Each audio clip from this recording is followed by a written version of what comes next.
My great fellow Americans, earlier today, on the eve of the Thanksgiving holiday, two members of the National Guard serving in Washington, D.C., were shot at point-blank range in a monstrous ambush-style attack just steps away from the White House. They had been deputized as part of the most successful public safety and national security mission in the history of our nation's capital, the D.C. Safe and Beautiful Task Force, which has achieved an unprecedented reduction in violent crime and crimes of all type. This heinous assault was an act of evil, an act of hatred, and an act of terror.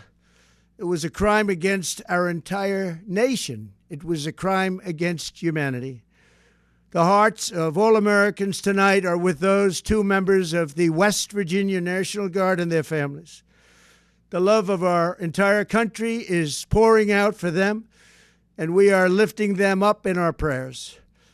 As we are filled with anguish and grief for those who were shot, we're also filled with righteous anger and ferocious resolve.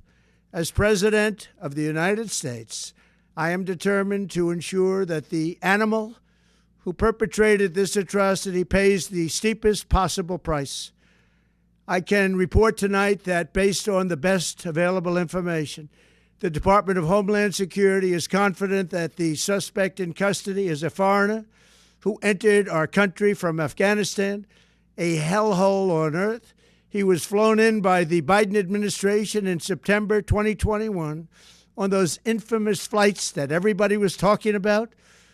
Nobody knew who was coming in. Nobody knew anything about it. His status was extended under legislation signed by President Biden, a disastrous president, the worst in the history of our country.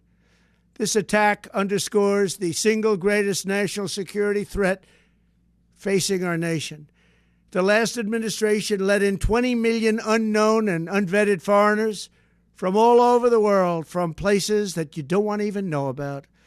No country can tolerate such a risk to our very survival. An example is Minnesota, where hundreds of thousands of Somalians are ripping off our country and ripping apart that once great state. Billions of dollars are lost, and gangs of Somalians come from a country that doesn't even have a government, no laws, no water, no military, no nothing.